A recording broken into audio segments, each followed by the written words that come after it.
Welcome to another episode of the Grizz Nation podcast. Today we have Tim, my friend and coworker. Welcome to the podcast. That's me. Yep. Tim. How you doing, Tim? Doing pretty good. How are you doing? Good. You approached me. Well, let's see. I guess I was gone for about 2 weeks, 3 or 4 weeks ago. And we were talking about the pod and some other stuff, and you were like, "Hey, I'd love to be on there." So, and you sent me a whole bunch of topics. So I'm sure you're going to be back more than once or twice. Yeah. Today, Cozy in listeners, you're going to be seeing me a couple more times. Yes, we have lots of topics. We're very sorry. We're actually going to do a double one today. We're going to film one and then do another. So if you're watching this one and then next week and you're like, why are they wearing the same clothes? Well, we're doing one back to back. So what this episode is going to be about diet and kind of like health related type stuff.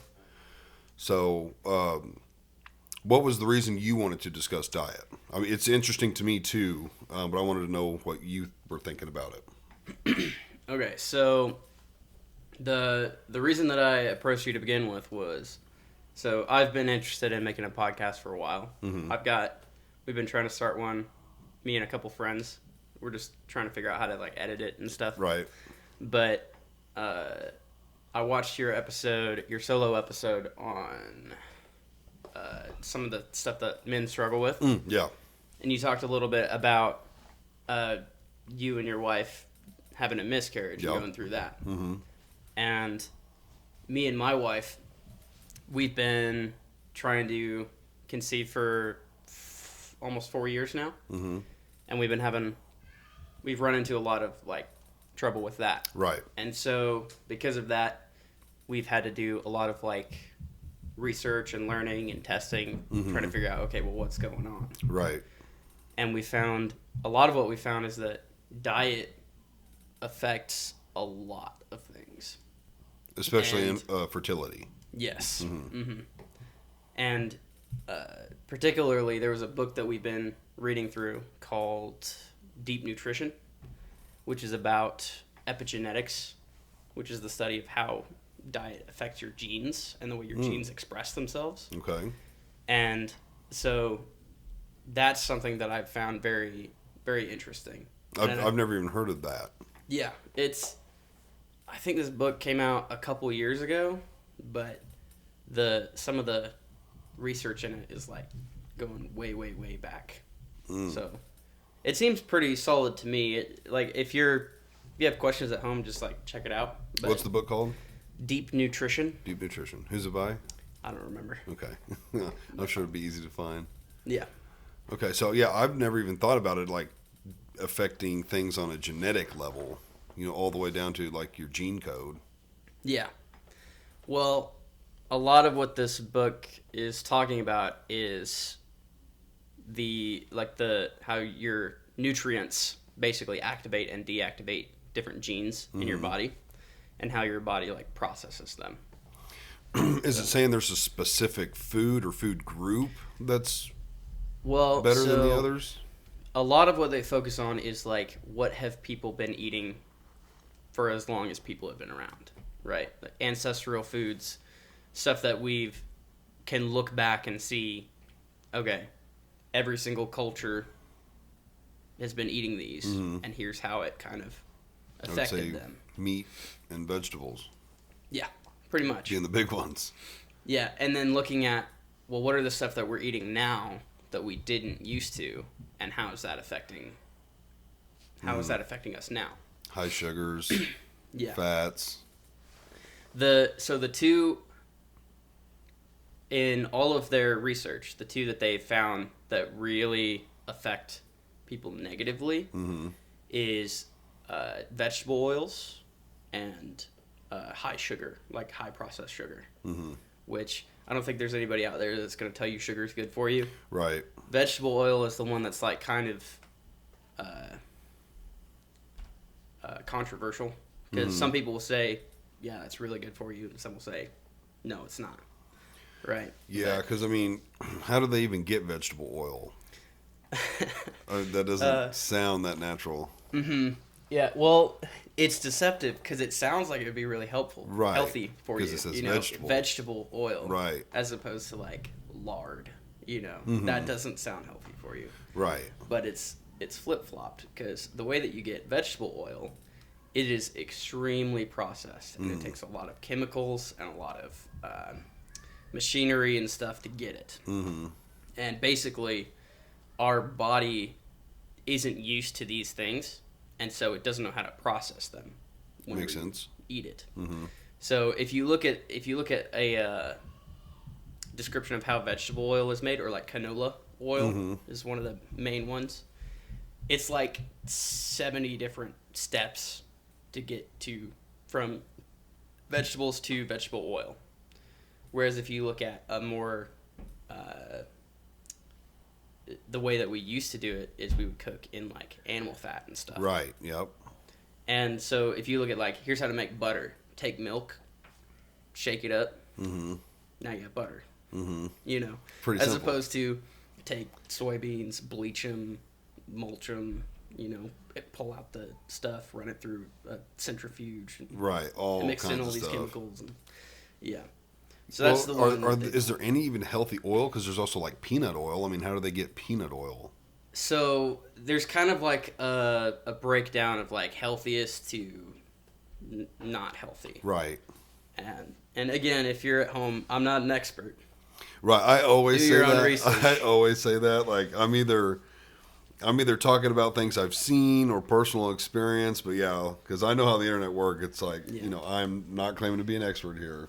Yeah, if you have questions about what I'm talking about, I suggest you read the book. They can tell you a lot better than I can, and they break down like the methods they used to find this. They don't just go, here's what we found. You know, they walk through the research process and be like, and they tell you who did what research, and here's what they found, and here's what that means. Mm-hmm. So it's very scientific. It's by this doctor who, I don't know if she's from Hawaii or lives in Hawaii, but this Hawaiian doctor who deals with fertility primarily, but also just general health. Just a side note, have you guys went to a doctor and stuff about the fertility stuff? Yeah. You have? Okay. Yeah, we've been to one, a local doctor up in Ozark. Mm-hmm. Dr. Poppy. Okay, Shout out. I know of her. Of course, Maddie's looked into her. I think shortly after our miscarriage. We never went to her, but we had heard a lot of good things. So yeah, as soon as you said Ozark, I was like, I wonder if it's that lady. And that's her. Yeah, I've heard a lot about her. She is excellent. She knows what she's talking about too. Mm. Does she do like IVF stuff too? She doesn't do IVF. Okay. She kind of counsels people on it if they're thinking about that. Mm-hmm. But I think in general she is against IVF. She's more natural type stuff. Yeah, like changing diet and other things along that route versus straight to let's intervene with science type stuff. Yeah. Yeah. She did talk to us a little bit about if we end up pursuing IVF. And what she advocates for is embryo adoption. Mm-hmm. Because when you do IVF, they make a whole bunch of embryos, but they only put a couple. They only use a couple of them. Mm-hmm. And the rest of them they freeze. But, those are people. Right. So, and they're just on ice, waiting to be born. Right. So how's the adoption work differently from that? The adoption is they take those pre-existing ones from previous IVF and use those. Mm. So it wouldn't be your genetic material. It would be like adopting a child, except right. you put them in your womb and birth them. And okay, see, I've never heard of that. I didn't know. Well, I guess I knew that was an option because there's things like surrogates and whatnot, but yeah. So instead of harvesting like your own egg, it would be to get an egg that's already on ice. Yeah. Yeah. Well, the way that they do IVF is they take a couple of the eggs and then they take the sperm and mix them together in a petri dish to fertilize the eggs. Yep. And then they look at the genetic code and they can tell you, okay, well, this one's going to have like brown hair and blue eyes, and this one's going to be blonde, you know. That's wild. And they walk you through it, and basically the parents can pick which ones they want to do. Mm-hmm. That might not be always true. I'm not sure. That sounds. I feel like I've heard that before. But basically, the ones that they don't use, these eggs have already been fertilized, Mm-hmm. right? But they're not going to use them, so they freeze them and store them. Mm-hmm. So I saw a news article the other day that was about a baby that had just been born that was fertilized in like the 1960s. Whoa, that's wild. Yeah. The fact that we can even do that and like freeze them for that long and still be viable. Yeah. And I think it was that long. It was basically like surprise me. one of the first IVF embryos that they had frozen. Mm-hmm. But yeah, that's what Dr. Poppy says, is if you're going to do IVF, instead of making more embryos that are going to go on ice, take some of these babies that have already been made and are waiting to be born and do that instead. The only difference being, if you cared, would be if you took an embryo, like an adoption embryo, it wouldn't be at least the mother's. But if you harvest one from the mom, it would have her genetic code. Yeah. Because it's going to have... Well, is it going to have the dad's genetic code? Oh, okay. It's fertilized with... It's already fertilized from the previous time. Oh, okay. So it would technically be neither one's, biological... Yeah. Okay. Okay, I guess that's how you said it. Yeah, it would already be fertilized. It's not like it's just an egg that needs to be fertilized. Yeah. Okay, that's interesting.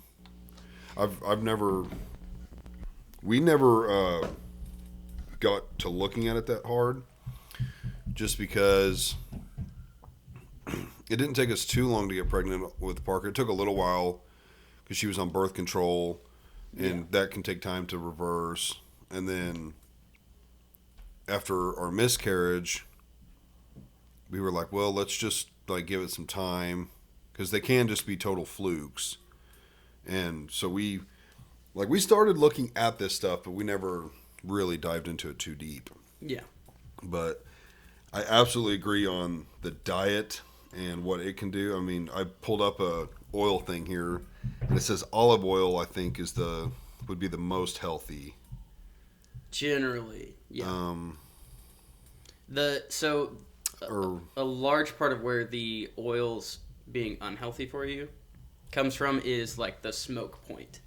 Like at what point does it smoke? Does it start smoking? The higher the worse? No, the higher the better. Oh, the higher the better. If it starts smoking earlier, then it's releasing a lot of those chemicals that are in there. Oh, okay. So generally liquid oils won't be as good for you as like solid oils. So like if you're looking for a plant-based oil, coconut oil is probably the best one. Mm-hmm. Because at room temperature, it's solid. Right. So that would be a good one. That would be a good one. See, like this study, I guess this isn't saying olive oil is the best. It just says the 8 best. But like olive oil. See, this also says canola. This must be talking about just like calorie type intake, but it did say avocado oil, so which I feel like would be pretty healthy. Yeah, from my research, what I've found is kind of the ones that are really bad for you are the really highly processed ones, right? So that would be vegetable oil, canola oil, seed oils, so like sesame oil. It did say sesame. It said flaxseed, I think, was another one. Yeah, those are the ones that are going to be pretty rough because they're highly processed to get them, and then they have a very low smoke point. The ones that will be a little bit better for you are the ones that are less processed. So avocado oil, olive oil, coconut oil, right? Which just makes sense overall. I mean, the more something has to be processed for us to digest it or maybe digest it, doesn't make sense. Yeah. I mean, we didn't have this stuff, even 150 years ago, 200 years ago. So yeah, to all of a sudden have it, it can't be that good. Canola came out right after World War II. So, and vegetable oil too, I think, is kind of when that technology started being there. So it's very, very recent. It's barely 100 years old. What about Crisco? I imagine that's got to be pretty unhealthy. Yeah, I think that's basically the same thing as canola oil. Yeah, okay. I The mean, I don't ones even know that what you are- use. We use it to like oil our cast irons and stuff. I don't ever cook with it or use. I don't even know what you use it for besides that. Yeah, so a lot of what I use oil for, because I do a lot of cooking. Um, I'll use it for like if you're frying something, Yep. you'll put it in the pan and heat it up, right? If you are marinating something like steak or chicken or whatever, you might put some olive oil on there or Yep. anything like that. Almost like a binder, like when you're putting seasonings on it. Yeah, to help the seasonings like hold on. Baking is a big one. People that do a lot of baking use a lot of, almost every recipe online will call for so much vegetable oil. Right. So, and that's one that's hard to use the solid oils for, because usually you use it as the wet ingredient to kind of pull the flour together and stuff. But you could melt it, couldn't you?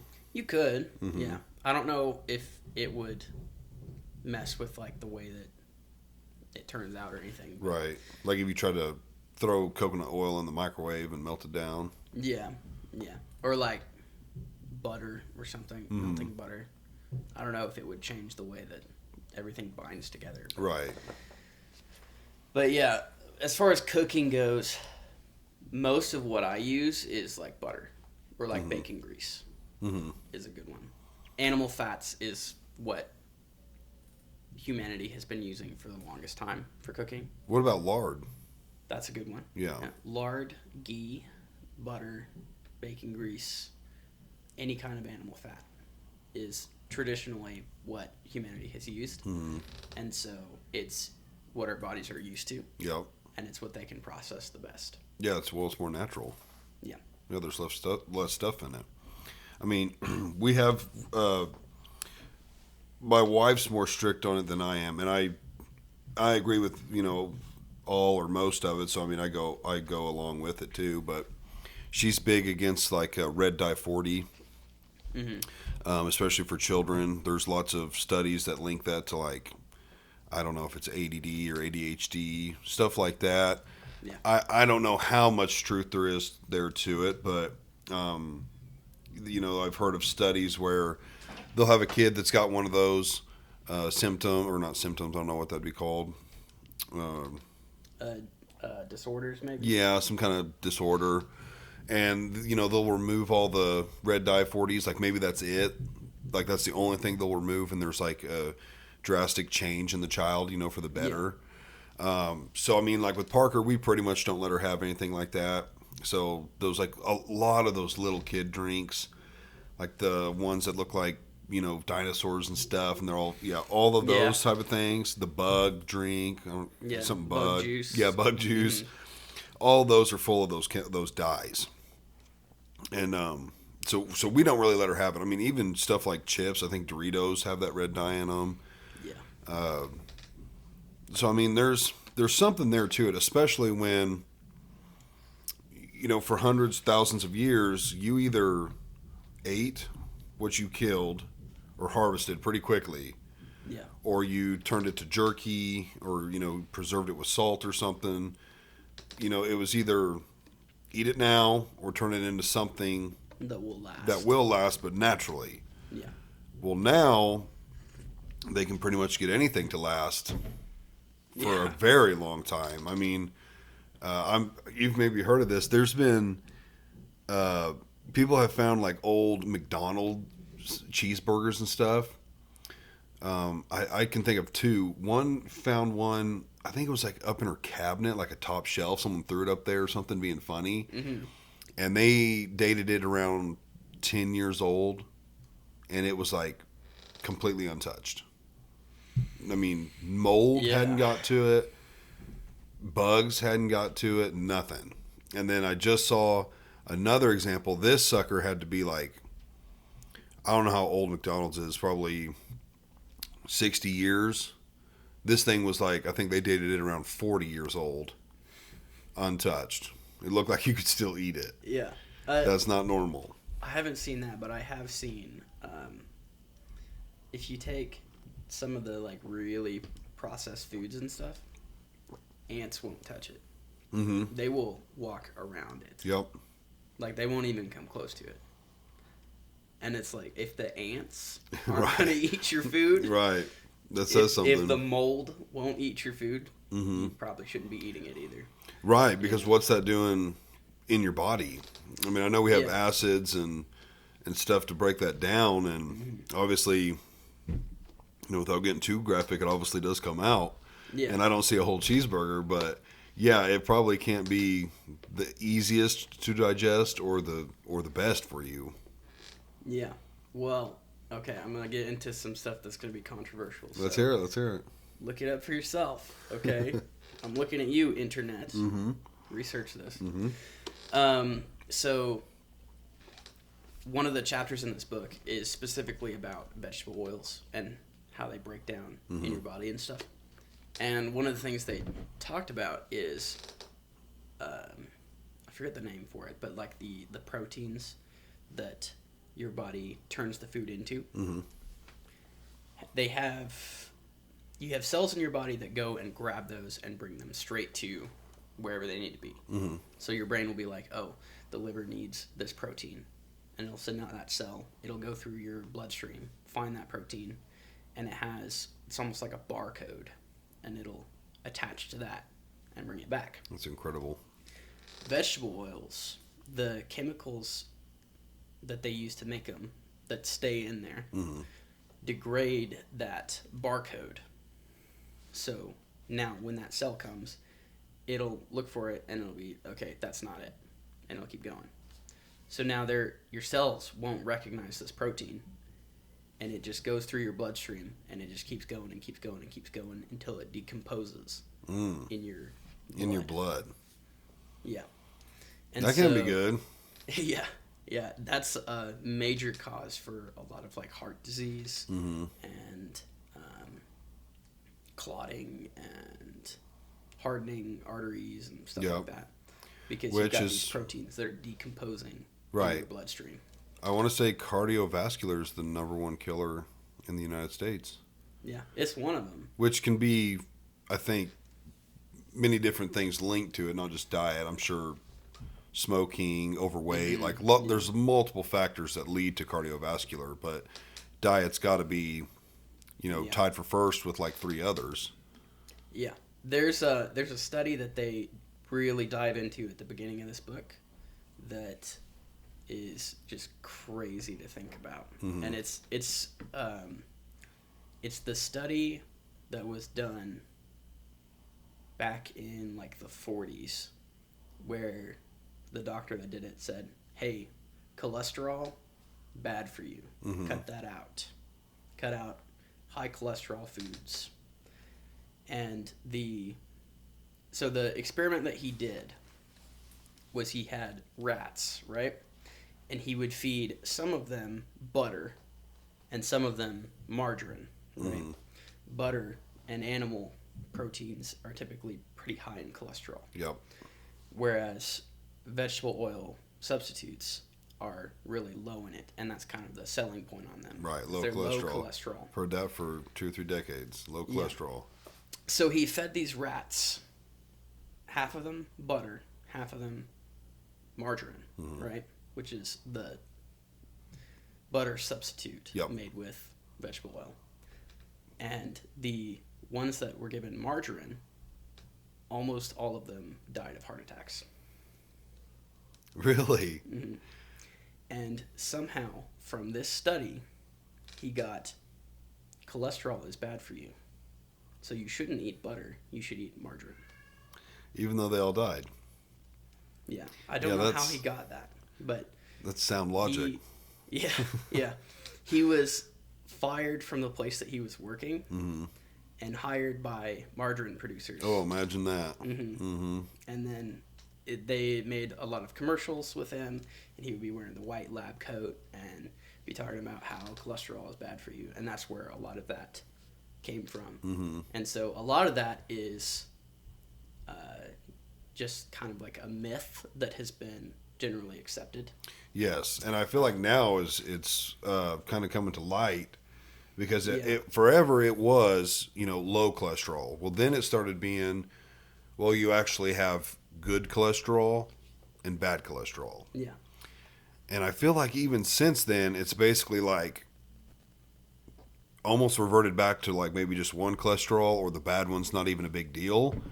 And like Yeah. you actually need cholesterol. Like it's good for, I think heart was one, brain was another. Like Yes. having low or no cholesterol in your diet is actually a pretty terrible thing. Yeah. And it only makes sense. I mean, for thousands of years, we've eaten things high in cholesterol. You know, now we don't know 1,000 years ago how common were heart attacks, strokes, things like Alzheimer's. Like, we don't know how common that was, maybe, but I would imagine it wasn't as common. Yeah. The other thing is, we don't even have to look back that far. We can look back 50 years ago or 100 years ago and see that the rate of heart disease, since we've introduced margarine and canola oil and Crisco and all of this stuff, the rate of heart disease has I believe it. astronomically, as well as the rate of autism and birth defects and depression and anxiety and all sorts of other mental and physical disorders. Asthma has gone way up since we've started eating this way. Just like across the board, people are living longer because we have the medicine to artificially keep people alive. Right. But they are less healthy. And that's kind of what this book that I've been reading is talking about. They're like, well, why is this? There's no doubt to me that diet heavily influences from the very beginning to the end, all the way from the mom and dad trying to conceive and maybe struggling there to, being conceived and something possibly happening during the 9-month pregnancy, all the way, to children maybe eating this red dye 40 and having behavioral issues, to your middle age to older, and now you're having heart attack and stroke because you've been eating, McDoubles multiple times a day. And not to shit on McDonald's, I actually love McDonald's, but look at me. But yeah, the beginning to end, it can't be good. And then not to mention, not even all the other unhealthy stuff we do, like tobacco, and which isn't diet related. I mean, you're putting it in your body, so. Which I use tobacco, so I mean, I'm not like trying to shit on it too hard, but it's not good for you. Well, we're obviously icons of health. Yes, I mean, this is what the ideal male image looks like. I mean, nobody wants to be with a 130-pound, soaking wet, scrawny little dude. You need big dudes to protect you. Yeah. And we'll last longer when the food goes, so we can protect you longer. Yeah. And when we're warm in the winter, it just makes sense. It makes so much sense. Yeah. So.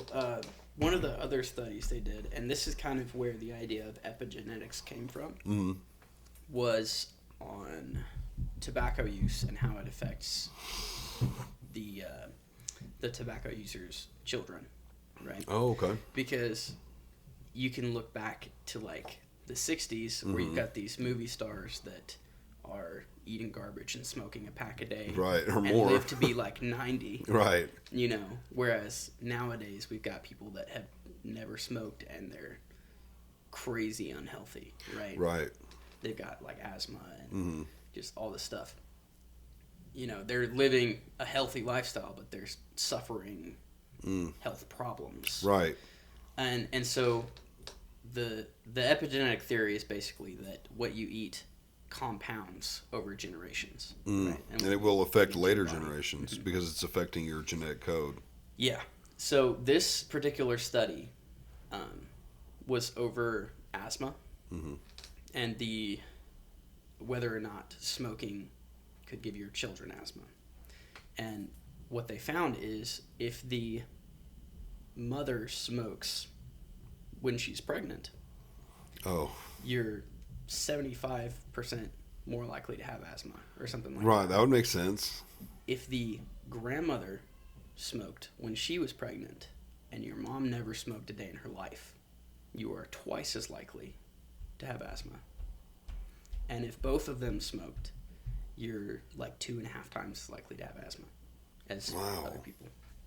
So even if your mom never smoked, because your grandma smoked, which you share a genetic code with. Mm-hmm. Wow. And they found that isn't just with it works with food too, mm-hmm. which makes a lot of sense to me because you can look at, here's a good example. Mm-hmm. My grandfather-in-law, his daily breakfast was a Coke, Ding Dongs, and cigarettes. Hell yeah, that sounds like a good breakfast. He's not healthy, but good. He's in his 80s, mm-hmm. and he's generally unhealthy because he's smoked his whole life. Yep. He doesn't have lung cancer. He doesn't have... Still smoke? Yeah, yep. Every day. Doesn't have a lot of these things. But he is still pretty unhealthy, you know, because he has lived that way. Mm-hmm. But if you follow it down through the family, you can see some of those effects kind of compound as they go down. Mm-hmm. So, like, my wife has struggled with a lot of health problems that previous generations haven't. Mm-hmm. So, like, she struggles with really bad depression is one of them. Mm-hmm. Previous generations haven't had that. But their lifestyle compounds and goes down as you go. Pass it down. Yeah. Mm-hmm. And so that's why you'll see baby boomers that have abused their body every day of their life, and they're still in pretty good health. Mm-hmm. And then you'll see millennials who have done the same thing, and they're a little less healthy. And then you'll see Gen Z, mm-hmm. where even if they're trying to live healthy, they have like asthma and autism and depression and anxiety. Yeah. And it's not just like they have one thing, so it might have been a fluke. It's boom, 12, you know. I don't know. You've got 15 different disorders that seem to have come out of nowhere. Mm-hmm. Well, and I'm assuming if you reversed it as far as each generation was being more healthy, mm-hmm. that would also get passed along. It would compound as well. Mm-hmm. Yes. So I'm wondering, like, those people that live to be 100, 105, 110, you know, late 90s, early 100s, were their parents and grandparents and great-grandparents exercising, eating healthy, not using tobacco, like doing all kinds of... Yeah, well, think about the time that they grew up in. We didn't have a lot of these heavily processed foods. Right, there was none of that back then. A lot of them were living on farms mm-hmm. or out in the country, you know, growing their own food. Yep. Working outside all the time. Getting lots of vitamin D. Getting lots of fresh air. Exercise. You know, exercising. And even straight stuff from the ground. Right, yeah, straight from, you know, no process. And even like tobacco back then, not like today. Mm-mm. Tobacco back then was just a plant. Yeah. Probably still not, you know, maybe as healthy. But, you know, I don't know if straight tobacco, no chemicals, no nothing, would that cause cancer? Would that be as bad? I would imagine it can't be as bad. I have no idea. I don't either, but I mean, to me, I've always heard there's like, you know, 4,000-ish chemicals or something that they use and put on tobacco. Well, I would imagine out of those 4,000, they're probably the cancer causing more than the plant itself. Yeah. You know, I mean, even like marijuana, I have no problem with marijuana. I actually, you know, think it's a good thing for people that, I don't care if you just want to use it to use it. I don't think it's that bad of a deal. Like alcohol's legal, tobacco's legal. Marijuana's, in my opinion, safer than those two. And then I do think it's got health benefits, but in the end of the day, you're still inhaling smoke. Yeah. If you're smoking it, there's lots of ways to ingest it, but even if it is semi-healthy, it's like, well, you're still inhaling smoke. So there's a trade-off. But yeah, even tobacco back then had to be healthier than what it is today. Yeah. And the other thing you got to think about is at that point, they had hundreds, at least, of generations of people eating straight from the land, right? Yep. Eating stuff that the most processed it was they put some spices on it when they cooked it. Right. You know? Right. That was about it. That was their processing. Yeah. Mm-hmm. But yeah, so they had hundreds of generations before them. So they had the term that the book uses, and I love this, is genetic wealth. Right? If you think of like handing down wealth to your children, if you build wealth, it compounds over generations. Yep. But in the same way that you can compound wealth in generations, you can blow it all in 2 or 3. But I guess that would mean the unfortunate thing would be, let's say you're in your 20s when you have children, smoking, eating, unhealthy food, drinking soda, just unhealthy. Yeah. And then you're like, you hit 40 and it's like, it's time to, turn my life around, get in shape. It's too late, at least for your children. It's too late for your children. Because the code's already passed. And better late than never, Right, that's true. And hopefully set an example for them. Yeah. Mm-hmm. And teaching them kind of what you've learned is like, hey, I live this way. And, I mean, look at me. Right, right. As opposed to being like, well, it's too late. I might as well just keep going. And diet is tough. It's way easier said than done to just, change your diet. So, and again, this could be a diet. I believe this is a dietary thing now. So I'm on testosterone. I'm 28 years old. That's not normal. But in today's society, that's becoming more normal. Yeah. Again, I think it's diet. There's, I think a lot of people would blame soy on that. Soy products have been linked to somehow lower T and like raise estrogen type stuff. Yeah, and it's very high in estrogen. Yeah. So all the soy, lots of things have soy in it. I don't even know what soy is at this point. It's like, why does this have soy in it? Yeah. Because it's soy is what they use as the base for most vegetable oils, which is used in almost everything. Right. So, that's probably a big part of why we're seeing men, especially younger and younger, have low T. Yeah. And need to get on testosterone, low sperm counts. Yeah. All of that. There's microplastics which I want to talk about that later too, are part of that too. But, the diet is super hard. So where I was going with the T is I have to go to the doctor now every 90 days. It used to be like 6 to 12 months, but Missouri just passed a law to where any controlled substance, I believe narcotic or controlled substance, which testosterone is a controlled substance, you have to go in every 90 days for a checkup. And so while I was there, they take your blood pressure, your heart rate. Well, mine's always a little elevated when I'm there, even if it's just a checkup. And I know they're not like, I'm not there because I'm worried about something or anything. I just don't like being at the doctor's or the hospital. So my blood pressure is always a little high. Nothing crazy. Heart rate's always a little high. But he took it this time, and I want to say it was like 150 something over like mid to high 90s. And it's supposed to be 120 over 80. Mm-hmm. And he's like, that's high for you. You're normally not that high. So he was like, he was asking me about my diet, if there's anything I changed recently. And I said no, nothing I could think of. And but he wants me to start checking my blood sugar, or not blood sugar, my blood pressure. And I know soda's one thing I need to cut down on. I freaking love soda though. Mm-hmm. I love it. I won't drink diet. One, I don't like how it tastes. Two, I honestly think diet's more unhealthy than regular because of the aspartame. So I don't know. You're basically shooting yourself in the foot drinking diet. You should either cut it completely or just go back to regular, in my opinion. Yeah. Because aspartame is another one of those things that's in a lot of things, and I think it's been linked to like cancer and Alzheimer's, dementia type stuff. So I don't mess with that. Even like at restaurants, they'll have that artificial sweetener, type stuff. I don't ever use that stuff. Give me the Domino, the actual cane sugar or real sugar, or whatever.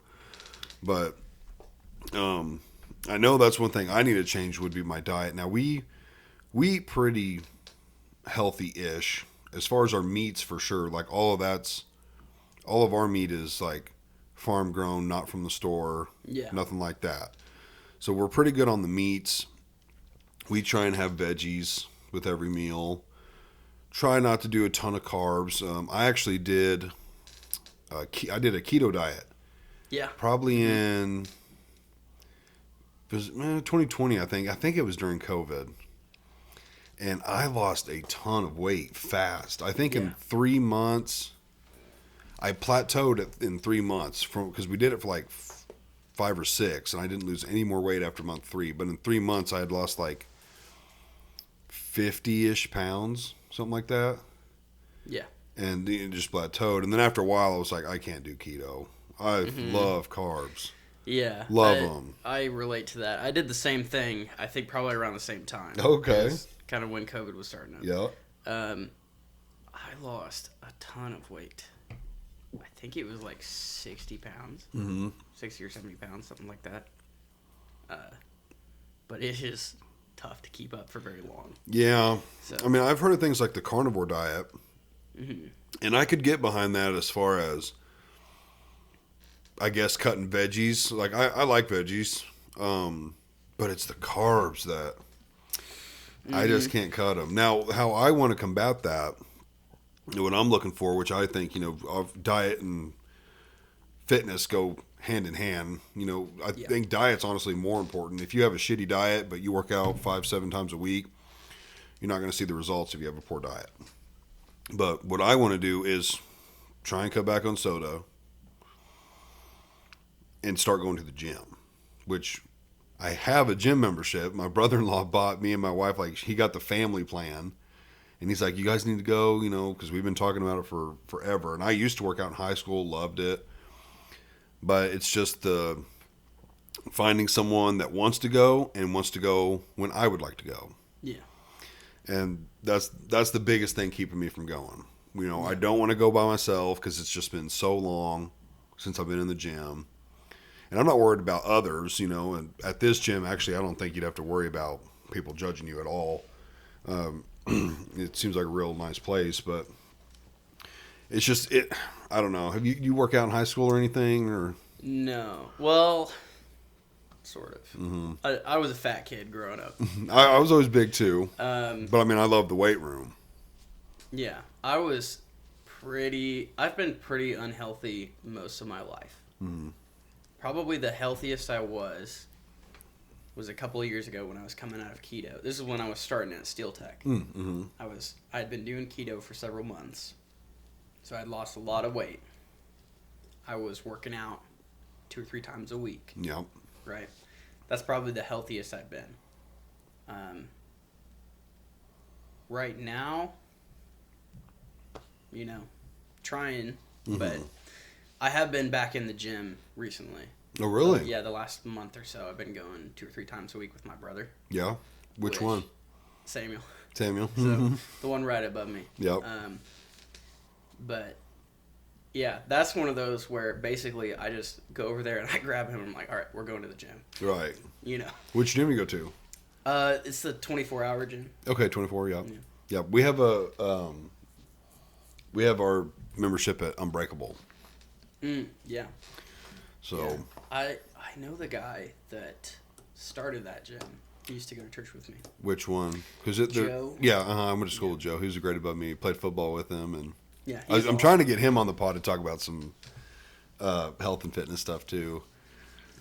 So yeah, he's pretty awesome. Yeah, I used to go to church with him for a little while. Back in like 2016, something like that. Was he big back then?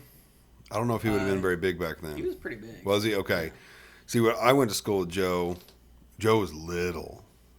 Yeah. He was not like he is now. I mean, he was a very skinny person. Yeah. And now, he's massive now. Yeah. So, yeah, watching him over the years transform has been pretty crazy. Because, when he played football, I mean, he was a little guy. And now he's a monster. Mm-hmm. Yeah. Very strong. He does, doesn't he do, powerlifting competitions? Yeah. And that's, his job? Mm-hmm.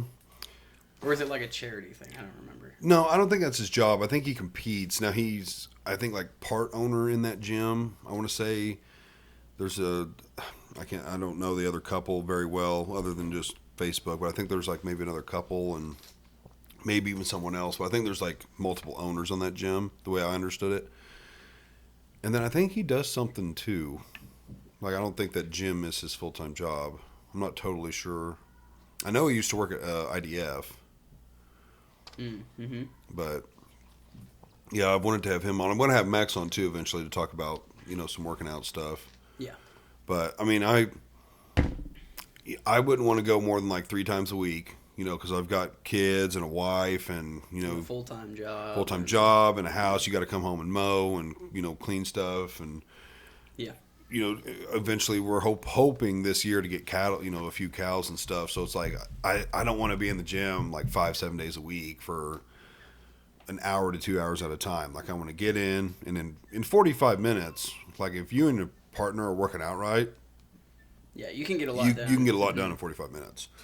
You talk while you're putting weights on, and then you shut up and you look, you Yeah.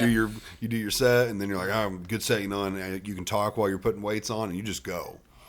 Because, I get it. If you don't have a lot going on or just the gym's your passion, go in there for an hour and a half, 2 hours, and take your time, enjoy it. But to me, it's like, I've got other responsibilities that I can't just blow off 2 hours, minimum 3 days a week, let alone 5, to just go to the gym and hang out. Yeah. So, and it's tough, like with kids, it's like, well, if I went to work out, Maddie would never get to. If she went to work out, I would never get to. We can't both. Well, I guess we could both go. Or her parents are pretty awesome and watch her girls. But you wouldn't take Parker to lift weights with you? No, I wouldn't even lift weights with my wife. I don't like doing that. Nothing against her. Love her, of course, but I don't like working out with chicks. They're just one. They're weaker. So like even like a unstrong and a semi-strong dude are going to be, of course, like if one dude's benching 225 and another dude's benching 7, like that's a massive difference. And the dude benching 7's a monster. But like 2 normal dudes are going to be within like 100 pounds of each other. Yeah. Probably ish. Like that's not a big deal. But when it's like, all right, babe, let's take off 2 plates and throw on a 10. Yeah. Like that's a lot, every single time. And just my experience working out with women, they want to talk, and I don't know. They're there for different. Yeah, they're there for different reasons. I'm not like in there super serious being an asshole either. Like I laugh but I want to work. That's what I'm at the gym for, is to work. So I want to get in, hit it hard, get a good pump, and actually see some gains. Yeah. So and I really want to go now that I'm on T. I mean I don't know. I think it'd be a good thing, but. Yeah, I understand that a lot. That's you don't want to go and work out 3 or 4 times a week with somebody that's, not trying to do the same thing as you. Mm-hmm. Which there are some women that like that's what they're doing. Right. But most of the time, they're going for, like different things. Like they're doing different lifting stuff. And right. Whereas with guys, it's a lot of what's the heaviest thing I can pick up in this right. room. Yeah. Most men are more focused on the actual free weights and stuff like that, where women are maybe doing treadmills, ellipticals, only working out their lower half. A lot of women like to work out just the lower half. So I don't know. I work out better with another guy. Always have. So. I mean, I worked out in high school for 2 or 3 years, and then about a year after high school, and that's just what I'm comfortable with. That's what I prefer. Yeah.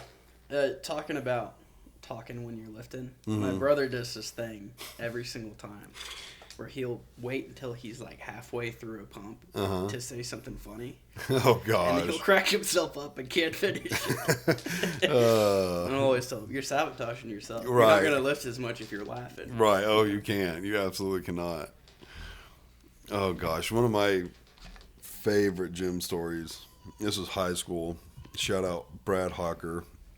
He was our fitness coach. He would work out every now and then with us. He's a big dude. I mean, I want to say he was inclining. It was either 285 or 315 for sets.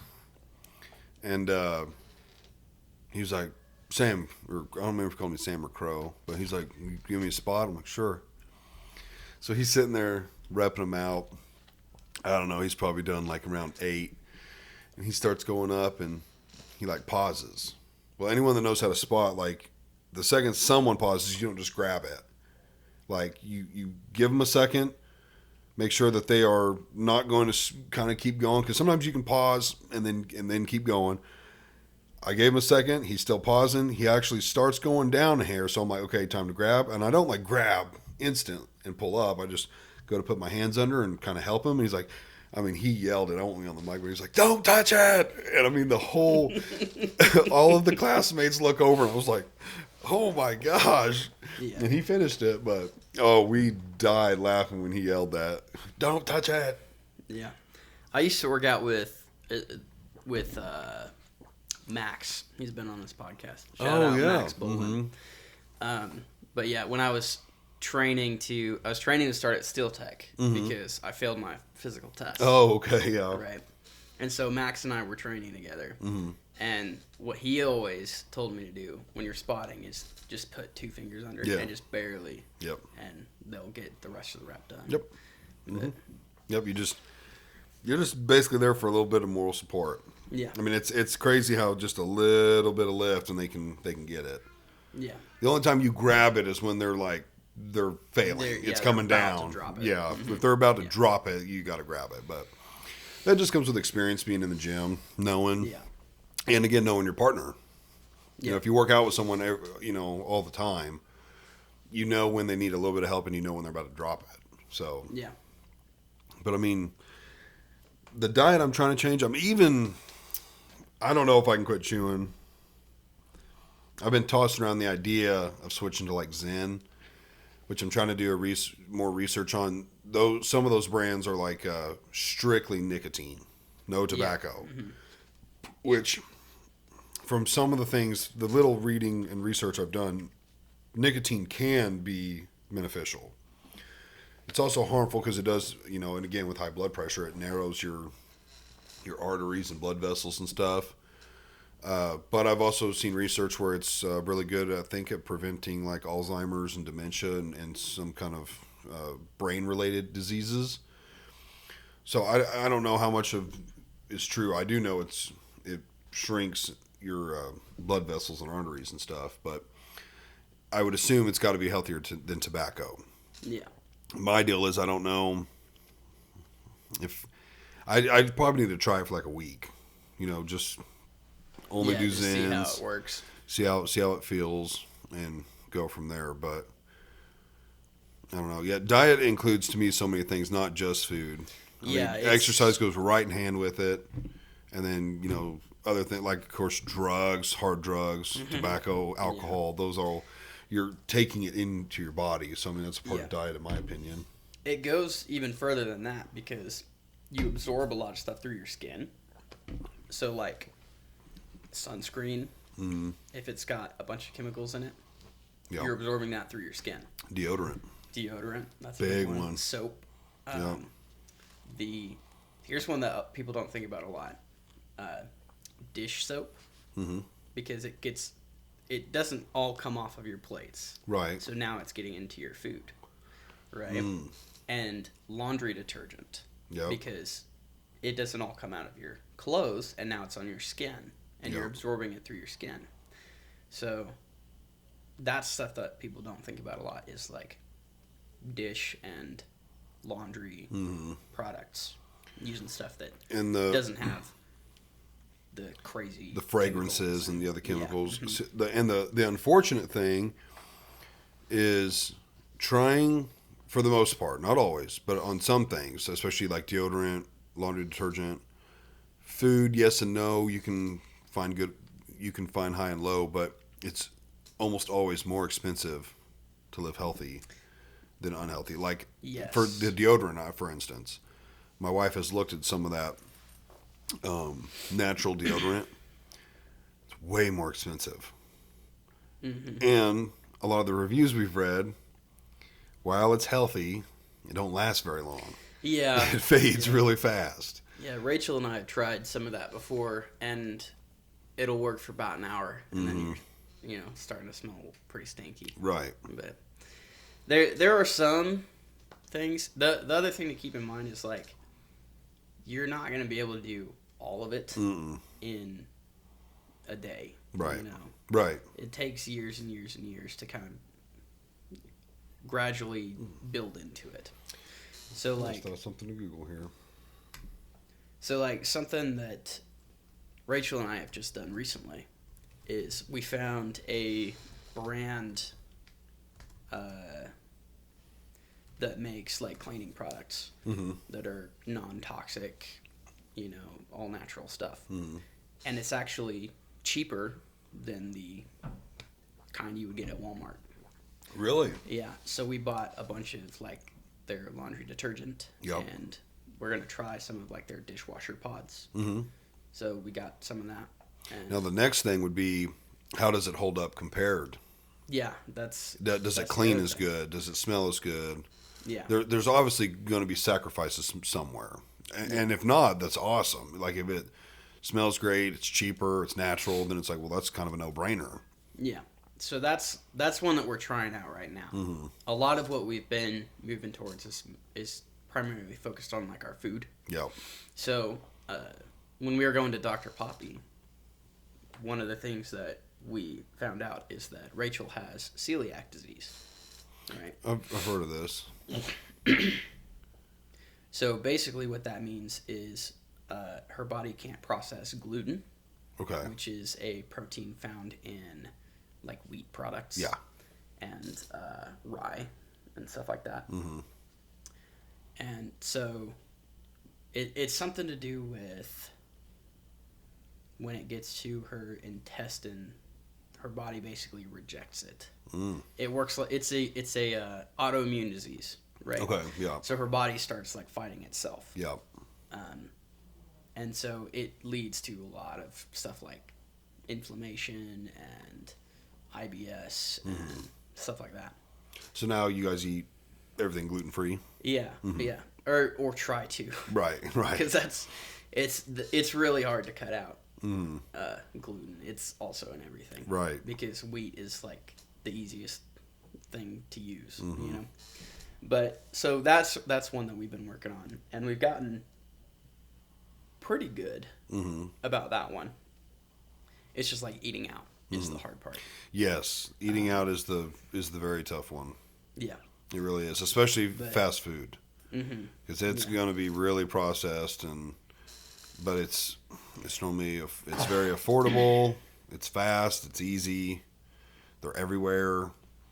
Yeah, it's very hard in today's society. I've actually, it's not very high. According to Google, I wanted to look up the average lifespan of an Amish person. Because they're not ingesting a lot of this stuff. Everything's on the farm. But it says about 72 years old, according to the first one I looked at. Another one says 71, 70. So, and they also don't take a lot of medicines. Yeah. Even like the hardcore ones, when they get sick, will kind of avoid that. I don't think the hardcore Amish are as common now. Yeah. Like even most of them are a little civilized as far as, if I'm sick, I'll go to the doctor. But yeah, that's surprised to see they're only at 72. Yeah. Yeah, I don't know hardly anything about the Amish. I just know I've got somebody I go to church with that can't stand them because he would work with them, and they were always like bumming cigarettes and stuff. Oh yeah, they dip and smoke. Yeah. And he was like, well, what's the point of living this way if you're just gonna beg and borrow and steal all the stuff that you have sworn off from the people you're working with? No, they that's probably not all of them, just the ones that he was working with, but. Well, the ones I worked with, which I really liked they all smoked and drank. I remember, I think 2 times, I'd bring a cooler full of beer to the job at like 2 or 3 o'clock and have a beer with them. I'd be like, come on, boys. I'd show them the cooler, and they'd all come running, and we'd have beer, and they all smoke their pipes, and they're They're pretty normal. I mean, as normal as an Amish person could be, I guess. Yeah. At least when they're out there on the job, but... Yeah. What was I talking about before? I've lost my place. Celiac disease. Yeah, celiac. Okay. Yeah, eating out is the tough one. But as far as like eating at home, which is what we've moved to most of anyway, it's cheaper, it's healthier. Yep. We found some pretty good replacements for like gluten stuff. So my wife really likes baking, and I really like cooking. Yep. Right. So if we have to bake something, she usually does that, and if we have to cook something, I'll usually do that. Yeah. So with baking, she's gotten to where she can bake like a gluten-free cake, and you wouldn't be able to tell the difference. Mm-hmm. Yeah, a lot of that stuff, I've had gluten-free stuff, and most of the time it's like, can't tell. Yeah. So she's gotten really good at that. And then I've gotten pretty good at making like the food gluten-free, even like pasta and stuff. They make this, it's like brown rice pasta, and you can't tell the difference. Well, you cook it a little bit differently, but... Can't you get like pretty much normal-looking noodles, and they can be gluten-free? And Yeah. It tastes just like normal pasta. Right. The only difference is like after you boil it, you have to like rinse it off. That's it. So it takes like 30 more seconds. But why is that? Does it look different? it's when you boil it, it kind of because it's rice, it has some more. It's like more absorbent with the water or something. I don't know what it is, but it releases this like film. Okay, stuff. that's what I imagine. Like when you cook rice, it can have a milky It's that same, film or yeah, whatever. it's exactly that. Okay. So that's kind of gross. It doesn't taste super great, so we just rinse that off, and then you're good to go. The only one that we haven't found a good replacement for is bread.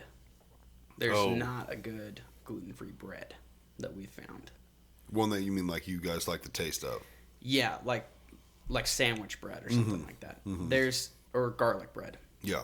Every gluten-free bread we've tried is just kind of gross. You know. Really? Yeah. I don't know what it is, but something about making bread it's hard to get. So do you just avoid bread, or Yeah. as much as you can? Yeah. I don't have it, so I'll still eat bread sometimes. Right. But for her, she doesn't. The main thing is like garlic bread. She doesn't really eat sandwiches, or anything like that. So most of the time it's not a problem. Pasta? She like pasta? Yeah. Yeah. Which I feel like a lot of restaurants, especially like you're nicer, not like a McDonald's or something, but they're gonna have. They start having stuff like that, gluten-free options, and yeah, especially if you go up to like Springfield or Joplin. Yeah. One of the bigger cities, they'll have stuff available. Yeah, like an Olive Garden or an Applebee's. I'm pretty sure they've got stuff on their menu that says like gluten-free. Yeah. And the other thing is there are a lot of things that are just gluten-free anyway. So like steak, that's gluten-free. Right, yeah. The carnivore diet, I mean, is pretty straight up. The only negative there might be is if you're buying the meat from the grocery store and it's, like, okay, so like hamburger at a grocery store is pink. That is not the color of meat. It is not pink. No. I could go pull one out of my freezer right now. It's a reddish brown. Yeah. It is not pink. I don't know. I know I've seen like how it's made or something on it and why it is pink, but it is not supposed to be that color. It's like the filler that they put in there, right? They put a lot of places will put filler in there. Yeah. And it absorbs the blood. Yeah. Or microglobin. Yeah, it's called microglobin or something like that. It's blood, basically. Or I might even be pronouncing that wrong. But it absorbs that, and that's why it looks pink, I think. Yeah, that ain't normal. I could be just pulling that out of my butt. That sounds right. Yeah, that does sound right. Yeah. That would be my guess. But yeah, usually, if your meat looks like that nice, pretty pink, it's probably not good for you. It should look a little bit gross. Right, yeah. It's not supposed to be all pretty and that light color. No, it should be a little brownish red. Yeah. Even like It should look like it came off of an animal. Right, yeah. Anyone that's ever harvested meat straight off an animal knows it is not that color. Yeah. I mean, even if you've let it hang for a while and let all the blood kind of get out of it, it's still a pretty dark red. Yeah. But, and then, yeah, stuff like turkey bacon. I think they've even got, well, I guess they do have turkey burger. I don't know. Is that straight up turkey? I haven't done a lot of research in it. I imagine it is. I figure it's probably just ground turkey and some Maybe it ground is. beef. That would probably be good then. Turkey bacon. See, I don't think I don't turkey know how you bacon's would get turkey. that. I don't think it's actual turkey. How would you get bacon off a turkey? I don't know.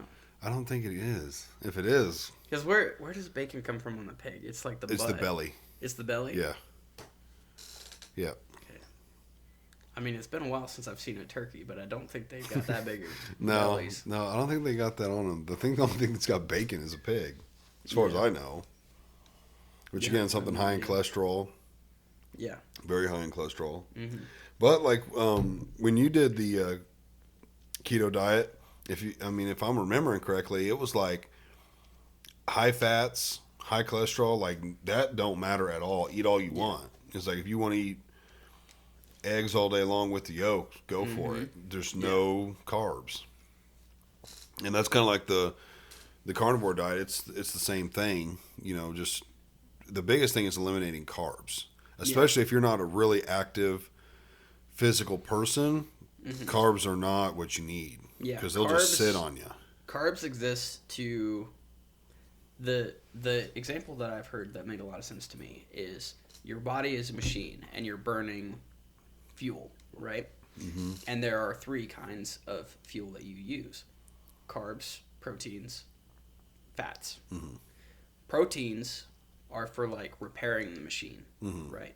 Something breaks, you put the protein in there to fix it. Carbs is like burning kerosene, right? It burns fast and it burns hot, but it doesn't last very long. Fats are like burning coal. It'll burn hot, but it takes a long time to get going, but it burns a long time. Right. So carbs are really good if you need quick energy to like run away from something or do like a tough workout or something. Yeah. Whereas fats are like your long term keeping you running. Yeah. Yeah. So the idea with keto is that you want to, if your body has carbs, it'll burn that first. So with keto, you're trying to burn all of your carbs and start burning fat. Yeah. And then just keep the fat burning. Yeah, and that's the point of the carbs. Yeah, like you said, it burns them first. So if you have a lot of carbs and probably a lot of fats with it, well, it's never even going to reach the fats, and the fats are just going to keep storing. Yeah. And so it never gets a chance to burn through the carbs and then start burning through the fats. Yeah. And yeah, I had amazing luck with it. I want to say in the first month I lost 30 pounds. It was like a pound a day is what I averaged. It was crazy. Yeah. It just melted off, it seemed like. And then after, 2 more, I think in 2 more months, I lost like 20 pounds. It really started declining, and then it just plateaued. Yeah. And let's see, I was not working out at the time. I mean, we've always done like family walks and stuff. Her more than me, but I don't know. Yeah, it just plateaued. Which my diet, I'm not looking to. I mean, I definitely should drink less soda, but it's not like we eat crazy unhealthy. Anyways, Yeah. I mean, we do a lot of cooking here, and not to say we don't eat frozen pizzas every now and then when we're just tired and don't want to cook, but for the most part, we're not eating ding dongs for breakfast and cigarettes and coke. Ding dongs and coke. Right. Although it sounds pretty good and black coffee. sounds like a good breakfast every now and then. Yeah. Yeah. So keto is something that I've tried a couple times, and it's really helped Rachel a lot too. So one of the other things that we kind of learned from going to Dr. Poppy was a lot of fertility problems come from. Do you know what PCOS is? I've seen that abbreviation. I don't remember what the abbreviation stands for. I can look it up. But it's something to do with your ovaries I think usually it'll be like cysts. Polycystic ovary syndrome. Yes, that's the one. They produce abnormal amount of androgens, male sex hormones that are normally small amounts in women. That's all that one's saying. Okay. Yeah, so that's a pretty common one, and that's one that Rachel has struggled with a lot. Is this this has to do with the infertility? Yeah. Not so much diet? Yeah, fertility problems. Well, it does have to do with diet. But Okay. I'll get to that in a minute. Okay. So basically what PCOS does is it just messes up your hormones, right? So it'll be a pretty good indicator that you might have it if you're a woman is like inconsistent cycles. Mm-hmm. So like irregular periods, Yep. crazy hormone shifts and mood swings, yep, stuff like that. Growing, if you start growing like a mustache and beard, mm-hmm. You know, well, that would make sense, sometimes. Right? Usually, it won't be that intense, but it does happen. Can happen. Yeah. Mm-hmm. Yeah, usually it'll just be like a little bit of, you look like little peach fuzz or something, or like a 13-year-old boy, or yeah, even a little more than peach fuzz. Yeah. Right. But yeah, it's a pretty common thing. A lot of people deal with it, and what we found out from Dr. Poppy is that a lot of it has to do with insulin resistance, right? Mm-hmm. So your body's either, it's not the same thing as diabetes. It's like early stages of it, right? Yeah. Kind of what can lead to type 2. It's similar in the way that it works. Mm-hmm. Is my understanding. The insulin resistance, not the PCOS. But the insulin resistance is basically your body, the insulin isn't working the way that it's supposed to, or I guess it's just you become resistant to it, right? That's the name of the thing. Right. But basically that can worsen PCOS or the symptoms of it or anything like that. Yeah. So for Rachel, something that's really helped with that was keto. She's discovered whenever she does keto or starts cutting carbs, a lot of those symptoms kind of start backing off and going away, and she'll have more regular cycles and be generally feeling better. Yeah. Not having as intense like depression and stuff. Yeah. A lot of those problems start to just kind of repress. Has she considered just cutting them forever? I mean, it'd be so tough. Yeah, that's the... Because I love carbs. It's so tough. It is. She's considered cutting them for a long time to basically get rid of the insulin resistance. Mm-hmm. And that's something that we're working on right now, too. She's got there's a medication that helps with that called metformin, I think. And that's basically what it does, is it makes it to where your body is more receptive to the insulin that you're making. And that helps with PCOS a lot of the time. Okay. That's what they'll prescribe, is try this. Right. It'll be that, and it'll be like progesterone, which is something that I don't think we have that at all. I've heard of it. I think it's women. But it's it builds up throughout your cycle, and it's basically the hormone that triggers, you to start your period. Mm-hmm. But it's super important for pregnancy too. Like low progesterone is a very common cause of like miscarriage. Because your body's not getting the signals it should be. Yeah. Yeah. Mm-hmm. So a lot of times more like natural doctors and midwives and stuff will, as soon as you're pregnant or before you're pregnant even, they'll be like, here, start taking this. Mm-hmm. And it'll be progesterone and maybe something else. Yeah. I think they've got Rachel on estrogen as well, because her estrogen levels were really low. So she's doing estrogen and metformin and progesterone. Yep. So the other one that we discovered, and we know several people that have dealt with this. There's a gene called, I don't know what the abbreviation stands for, but it's MTHFR. My mom calls it the motherfucker gene. Wait, what was it called? MTHFR. Gene mutation. Yeah. That's funny. Yeah. that took me aback when I heard my mom say it. Right. She's not the kind of person to swear at all. But okay, this may lead to high levels of homocytosine in the blood and low levels of folate and other vitamins. So I'm not sure what all those words mean. Yeah, I don't either. But I can tell you in layman's terms kind of what it does. Okay. So there are 2 varieties of it. And I think it's like 1 in 3 people will have one of them. Dang. They'll have either one or the other. Right. Something like that. It's less common to have 2 of one or to have 1 of each. Mm-hmm.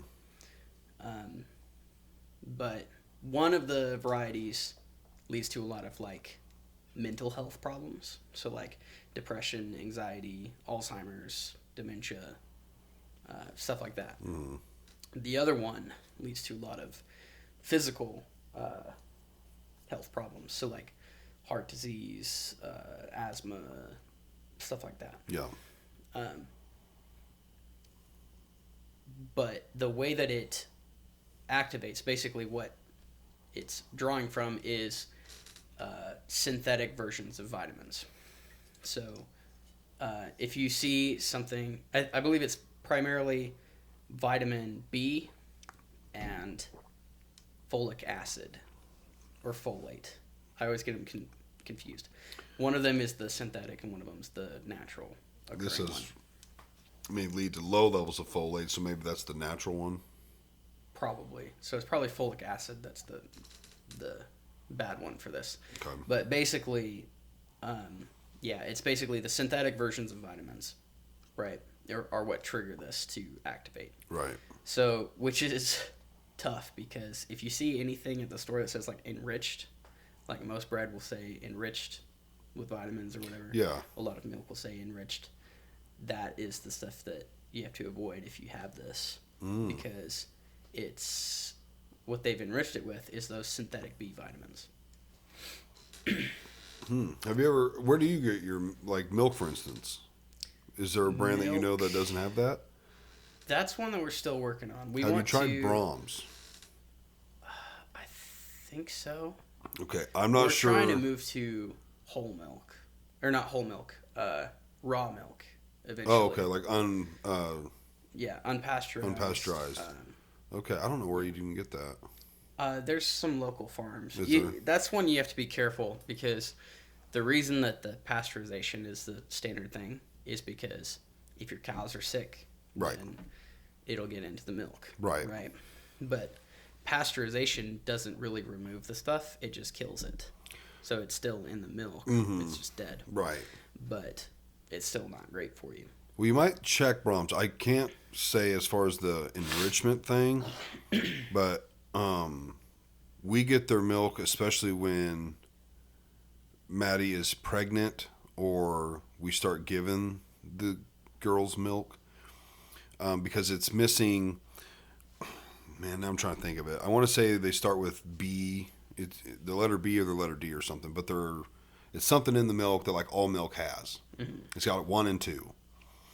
And I want to say the 2 is what most people, like all people with lactose intolerance, that's what they have a hard time ingesting or digesting, is that 2 vitamin. Mm-hmm. And so this milk doesn't have that. And it's not only easier for lactose intolerant people, but it's easier for like children and babies. Yeah. And sometimes like when the mom is nursing and she's drinking lots of milk, that can kind of get to the child and it can make them have upset stomachs or like really runny poop. Yeah. So we've tried this milk and we like it. It tastes good. It tastes just a little different. I can't explain it, but it's still good if you like milk. It's not different in a bad way at all.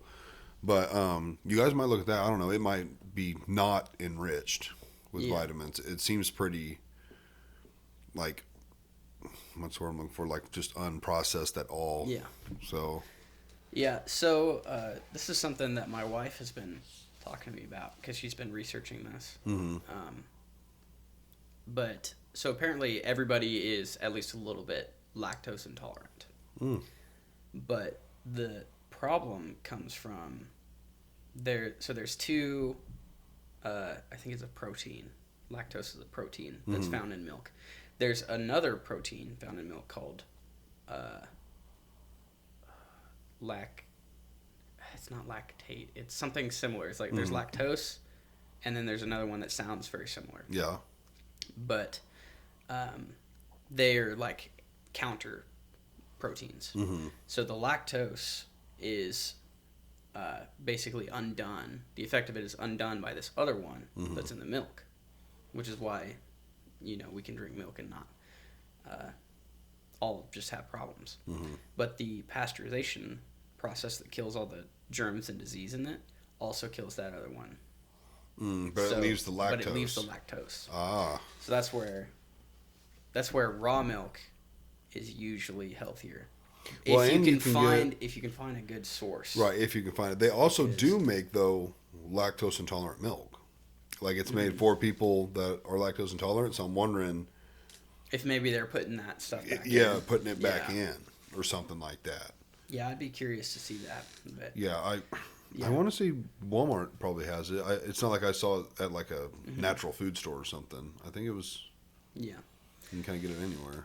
Yeah, we've found we don't drink a lot of milk. We mostly use it for like cooking and stuff. Yeah. But we found a farm around here that does a really good job of like if their cow is sick, they won't sell that milk. Right. Or they keep their barn like really clean. They clean the cows really well before they milk them and all that kind of stuff. That's where, if you can find a farm like that, then raw milk is probably going to be way better for you. The problem comes from a lot of farms aren't like that. Where they either aren't keeping it clean and you're getting all kind of stuff in the milk, right. or they aren't taking good care of their animals, and you're getting milk with all kinds of disease and stuff in it. Yeah, that's why most major milk producers will pasteurize their milk. Yeah, because there's like levels to the milk or grades or something, and the better it is, which they have ways of testing it, they can sell it for more.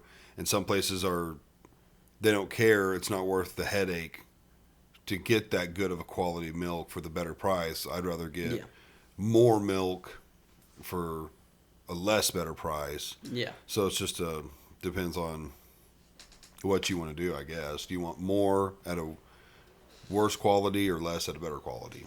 Yeah. Yeah. But yeah, so we haven't had to deal with milk too much, and we haven't had to deal with the bread too much from that either because celiac disease. So right. It's a double whammy. But there's all kinds of things that are like enriched or that have like a lot of like sports drinks and stuff will have the synthetic versions of vitamins. What about Body Armor? Yeah, it does. Does it? Yeah. I like Body Armors. They're supposed to be healthier, but I think generally they are. But probably the sugar content is pretty high. But which I always thought it wasn't. Vitamins. I thought it was like mainly coconut, but you look at the back and it's not a ton healthier than Gatorade, but yeah, they have some that's like they have Body Armor Light, which is like no sugar, and they just came out with one that's like 0 carbs as well, or like 1 carb too, something like that. But I think generally it's healthier unless you have this, where you can't process those vitamin B, the synthetic vitamin Bs and stuff. Yeah. Which, so what we found out from going to Dr. Poppy is that I have 2 variants of the mental disorder one, and Rachel has 1 of each. Which is the common one? Or the non-common? I don't remember, but it's the one where it's like you're gonna get the effects of both. Right. Whereas I'm doubling down on the mental side of it. The mental one. What do they do? Take your blood? Yeah. Yeah. They take your blood and test for it.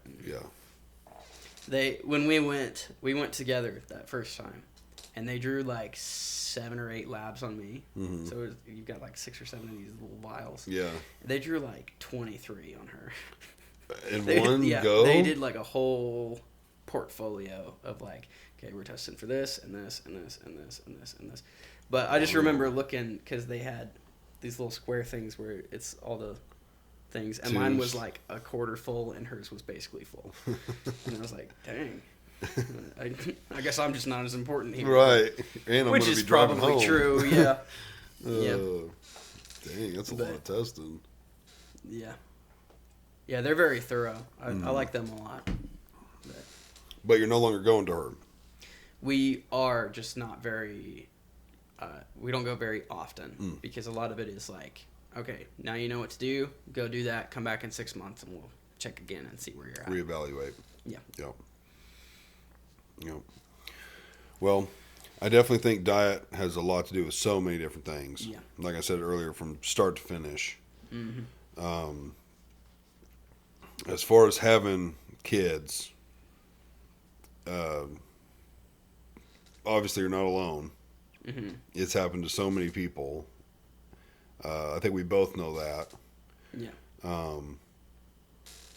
And again, it's so easier said than done. But my advice would be try not to stress about it. Yeah.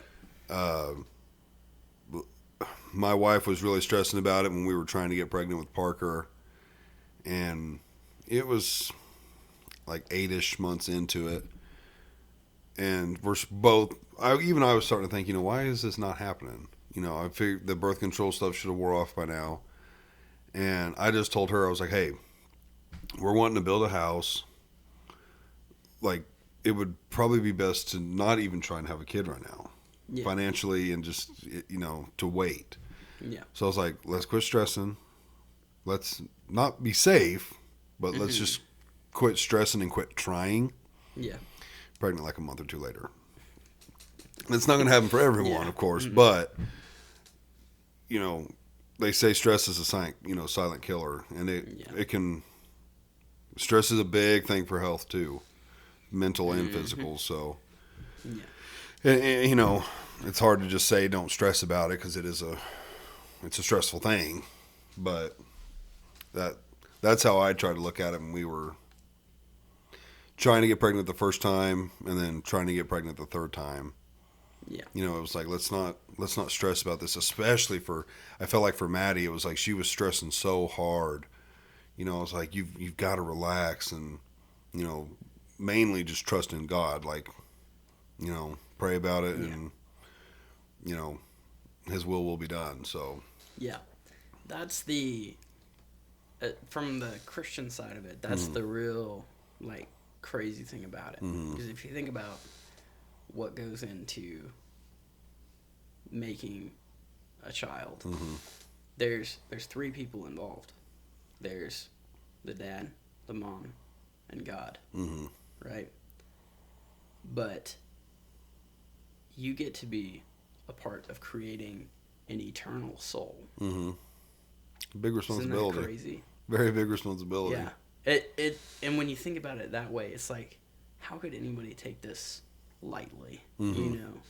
Like the idea of, this is off on a tangent, but the idea of casual sex is so bizarre because you're creating an eternal being, right, that will be there forever.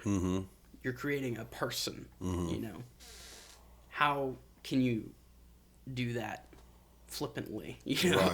It just is so alien of a concept to me. Well, you can take it even one step further. There's people that kill those things like there's no tomorrow. And there's people that would die to have their own. Yeah. And there's women out there that have had multiple, maybe dozens. Yeah. And they don't bat an eye at it. Yeah, it's Yeah. it's a pretty fucked up thing. I mean, you're I don't care what you think, you're killing a person, you're killing a baby. Yeah. Who I can't remember who the comedian was. Oh, it was Bill Burr. He brought up somehow abortion got brought up, and he was like, well, if I started baking a cake and I put it in the oven, and a buddy came over and opened the oven and took my cake and threw it across the room, I wouldn't be like, oh, that's no big deal. I'd say, no, dude, you just ruined my cake. Mm-hmm. He's like, well, that's not a cake yet. It wasn't done baking. Well, yeah, if you would have given it 15 more minutes, it would have been a cake. Yeah. It's that concept. That's the one that really gets me. We're getting a little political here, but that's okay. That's fine. That's the one that really gets me is like, so I am very, very anti-abortion, right? And when people talk about, well, that's not a person yet. Mm-hmm. If you let it continue without interfering, it will be a person. Yeah. That's when I'd ask them, well, you're a person, right? Mm-hmm. Yeah. Well, you were that thing too at one point. If you came across a chimpanzee that you knew beyond shadow of doubt, if you left it alone, it would achieve sentience. You can't just kill it, right. Because it's a chimpanzee right now. Right. There is no doubt, if there is a 100% chance that this chimpanzee will become sentient, then you have to treat it like it already is. Right. If this, if this embryo will be a person, it already is in the way that you treat it. Whether or not scientifically you can prove that it is, it has the potential to become a person. Right. And therefore, you should treat it like it is. Yeah, I fully agree. And I'm a little religious and political on my abortion beliefs. Religiously, believe it's totally wrong. Political, I believe I accept it on a few conditions. Mm-hmm. Like, if you were raped. I believe that's different. The woman didn't ask for that. I know if I put myself in that situation, like my wife was raped, oh, fuck. I have to edit that out. You can't say rape. Okay. And I've said it like 3 times. What time are we at? 1:30. I gotta make a note of that. Damn it. I forgot about that. Well, I guess I could have said it like that. We were being educational. That's a weird word on YouTube for some reason. I've watched a lot of other pods where they've gotten in trouble for that. Yeah. Yeah. Mm-hmm. I like know that's the word they say, and they always bleep it. I don't know why. I think in this case it's probably fine because I've heard other podcasts where they. Okay, I'm going to leave it in then because we are talking about something. So I'll leave it in. Yeah. I think if it's a problem, you can go back later and take it out and re-upload the video. Because we are talking. We're not joking or anything like that. We were talking about abortion and stuff. So I'm going to keep it in. But if that was to happen, as the dad, I would have a hard time raising it. And if I imagine myself as a woman, I don't think I would want to. Yeah. And then I also believe, like, if for some reason, which is so rare, but if for some reason, like, the pregnancy was going to kill my wife. Yeah. It's not religiously right. I know that. Mm-hmm. But on a human level, on a more logical level, if you want to say, we can have another kid. Can't have another you. I could have a different you, a different person, but so, I'm not like, I'm definitely not pro-abortion, but I'm not totally against it. I think there's, like, again, those two situations where I would be okay with it, but I'm not okay with it just because you're irresponsible and a whore. So here's what I would say about that. I've done a lot of thinking about this recently. So in the instance of, like, rape, here's what I would say. If I come in here and shoot your wife and kill her, and then I kill myself, do you have the right to go and kill my child? because of what they Right. did. Right. Our legal system doesn't punish children for the sins of their father, True. and neither does God. Very true. Yeah, it's not the child's fault at all. So It's definitely not on them. having an abortion in that case, you are punishing the child. That Mm-hmm. child is dying because of something their father did that they True. had no control over. Mm-hmm. So I would say, both politically and religiously, that would be wrong. Yes, I definitely agree with that. My different opinion is just solely more of a selfish. Yeah, it's like Opinion. understanding why somebody would want to. Yeah, fully understanding why. Because I think if you know, if that happened to us and my wife wanted to keep it, I mean, it would be very tough for me to Very difficult. want to. Yeah. And again, not because of the child, but it'd be like you couldn't help but look at that child and think, I know how you got here. Yeah. You know, The or if the either way, you know, or if your wife passed during childbirth and it was already like, you know, you were arguing over it and it was like, honey, you know, we shouldn't do this, you know, there's a chance you'll die, and then she does die, and the whole time you were telling her not to do it, and then you're looking at this baby who it's not their fault, but you're like, you know, Yeah. a part of you can't help but think like, hey, if you weren't here, like she would be here. Yeah. It's a very selfish thinking, but it's human. I mean, Yeah, I We're- totally understand what yeah. you're saying. And I know people that have been through this. My great grandpa, his mom died when she was having his little brother.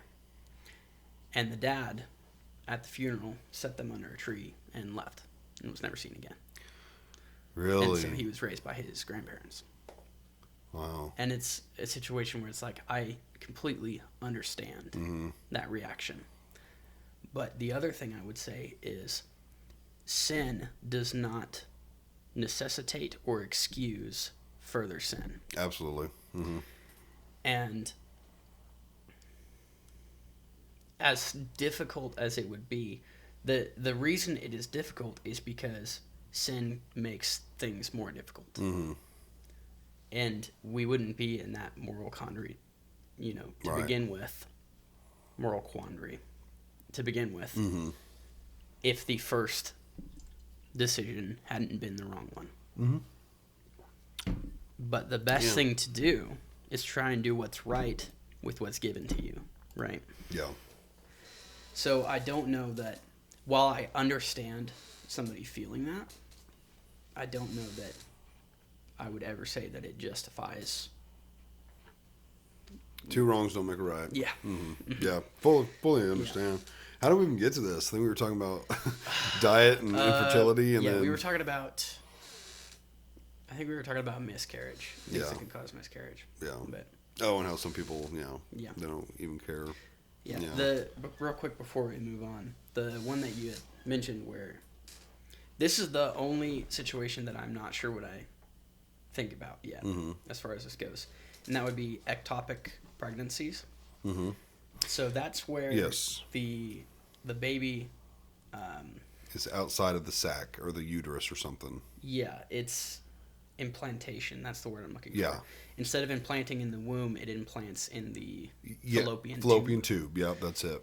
And in that case, the baby, as it grows, will rupture the fallopian tube, which will kill the mother and the baby. Right.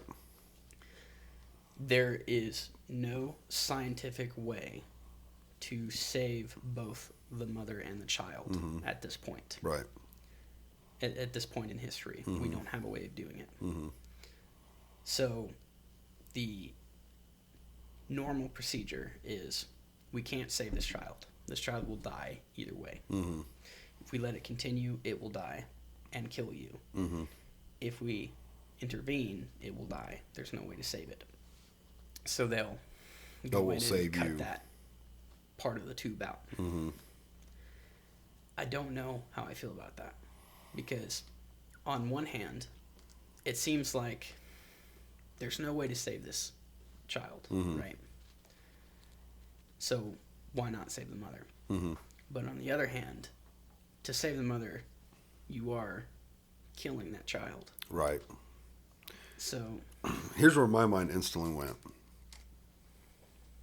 God is very merciful, Mm-hmm. and He's allowed us to get to the point where we're at Yeah. in science and medicine. Mm-hmm. I don't.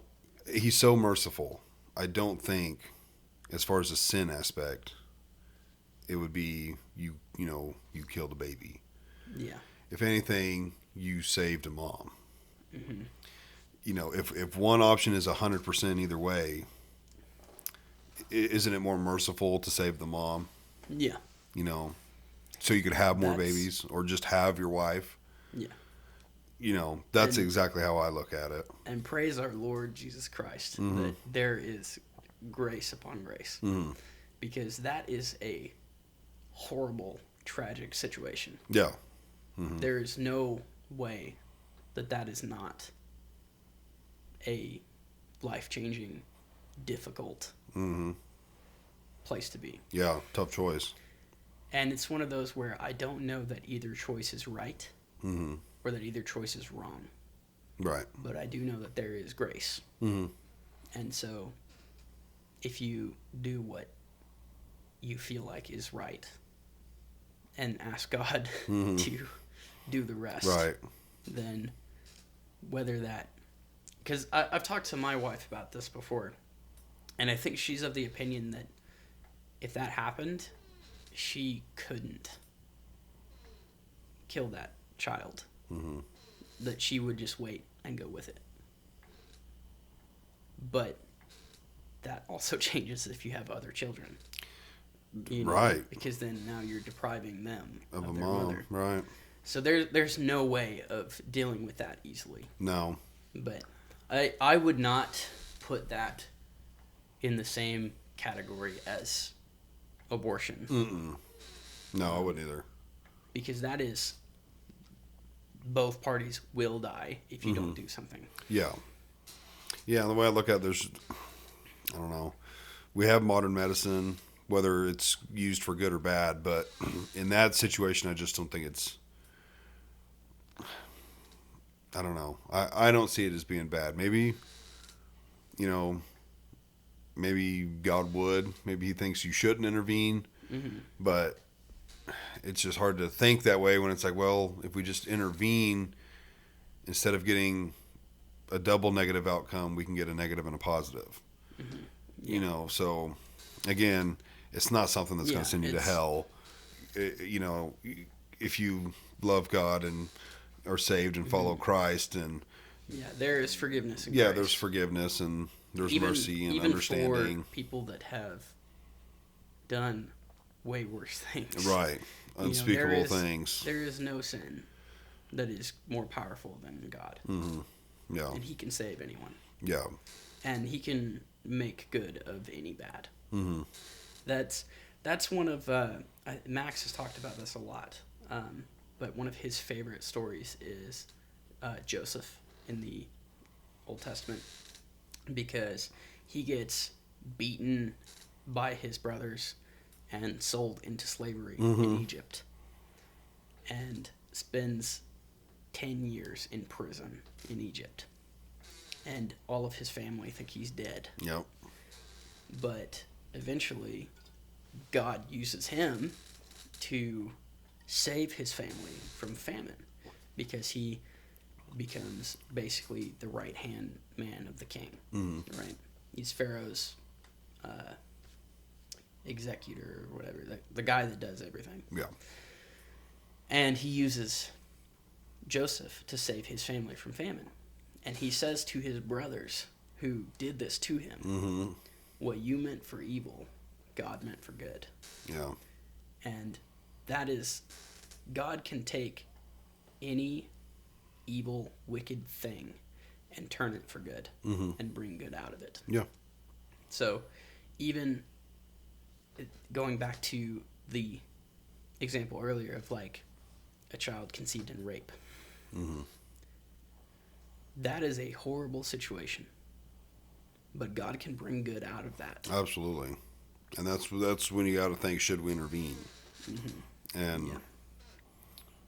that's where my mind is in the political sense. Yeah. You know, And that's where it gets hairy with how people look at it. Well, it's not your right to tell me what to do. Well, it's not my right to tell you what you should and shouldn't do. But that doesn't mean it's not wrong. Like, what you're doing is absolutely wrong.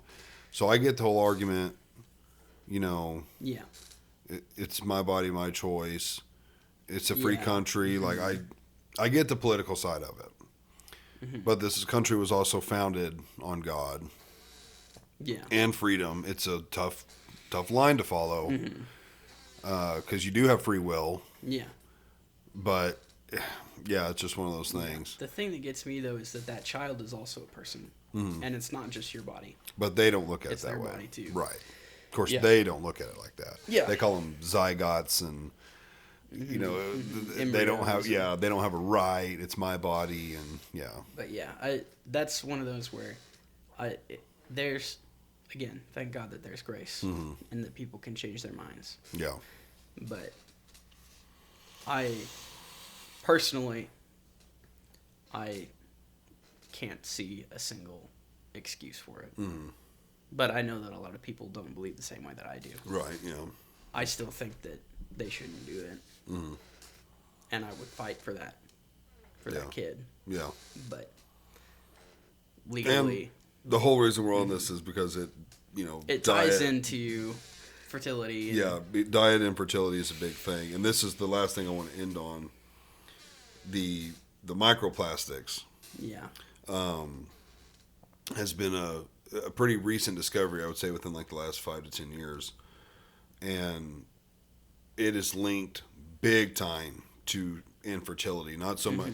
It's diet related as well because you're ingesting these plastics through the stuff we're eating. But as far as fertility issues, I know in men. Well, okay. Since 1973, sperm count has been cut in half. On average, it's gone from 99 million per milliliter to 47 million per milliliter, which is a 52% decrease in 39 years. More than 1% a year, it has gone down. That's just in men. What it's also doing over the generations that they've said is it's shrinking like taint sizes, testicle sizes. I believe in women, it was something to do with the ovaries. I don't know if it was shrinking them or what exactly it's doing, but it's a huge fertility issue linked to these plastics. And I've been trying to read and see what it was. It from what she said, it was a credit card sized piece of plastic. I want to say monthly. I don't think it was weekly, but I'm almost positive it wasn't more than a month. It's how much you ingest. So, that's a big piece of plastic considering plastic doesn't really break down very easy. It has to be recycled because it doesn't like break down naturally. So to think that we're constantly putting that in our bodies, and I don't know what all's in plastic, but it can't be good. If you've ever smelt burnt plastic, it's black and just it cannot be good to be in your body. I think the fumes are toxic too. Like you can pass out. Right. Yes. Quickly. So whether it's burnt or not, like solid form, it can't be good to be in your body. But they've linked this, and again, I would say around what year did I say? 70 something. I don't know where it went, but I would think that's got to be fairly close to when plastic started being used heavily, but such as like water bottles, food containers,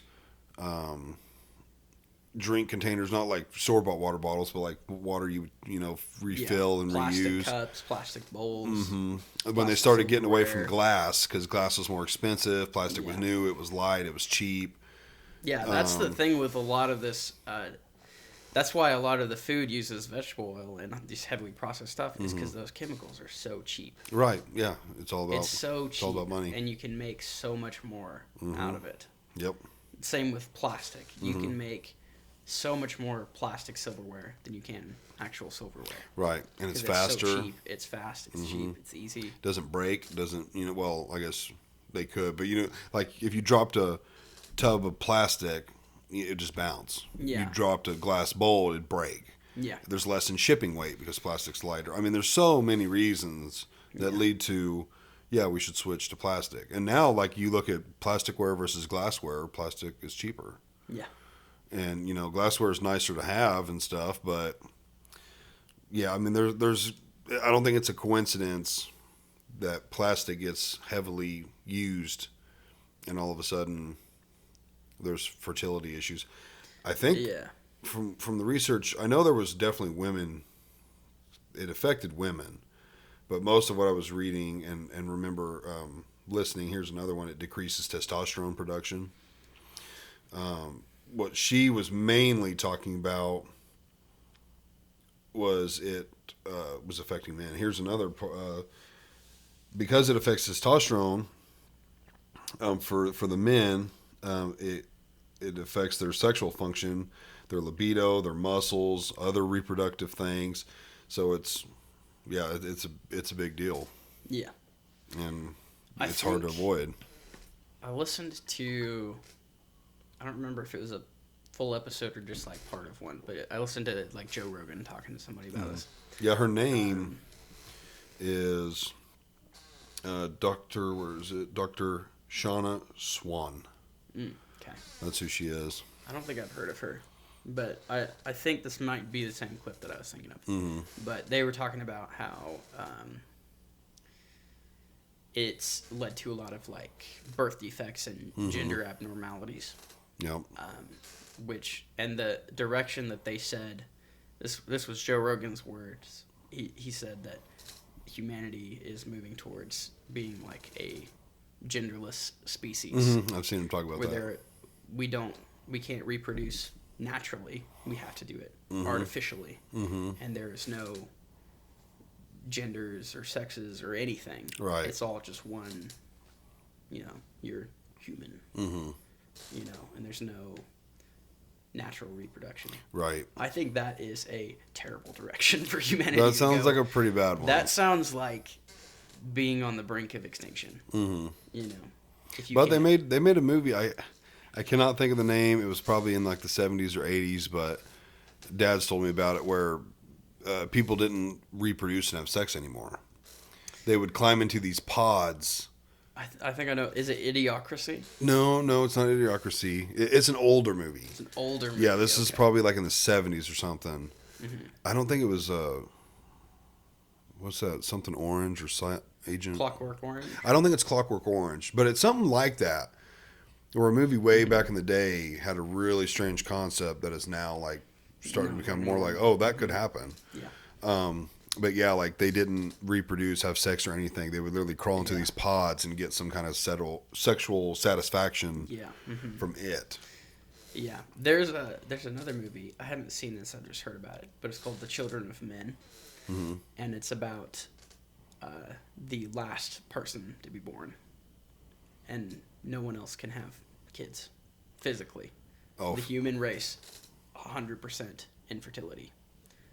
No ability to artificially make children. Nothing. So there's one person who is the last human to be born.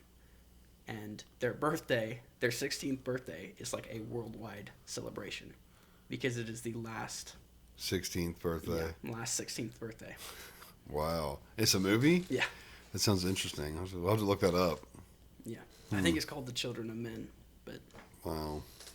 That'd be a scary reality. It'd be freaky. I don't think I would ever let anything like that happen. Like, I think if the whole world started bombing each other, I think he would intervene or something. But that's just me. But I think we're going to end it here. Okay. Because we got to charge the camera, a.k.a. the phone. And we'll grab some lunch or something. And like I said, we're going to film another one. So we've been almost 2 hours on this. That's good. It's a good pod. Alrighty, well, I haven't done this in a while. But I had someone asking me the other day for it. So I don't remember who it was, so I'm going to do it for him. Tim, me and you got in a fight. Who's winning? Okay. Oh, here we go. We're both pretty big guys. Yes, sir. Right. How much do you weigh? Like 280, 285. I think I weigh a little bit more than you. Mm-hmm. We're both pretty tall too. Mm-hmm. So I'm 6. I've been working out. Yeah, I've been working out. Mm-hmm. I've never gotten in a fight. Oh, really? But that might be to my advantage. Right. Could be. Because I wouldn't have that fear of it, Right. Getting hit.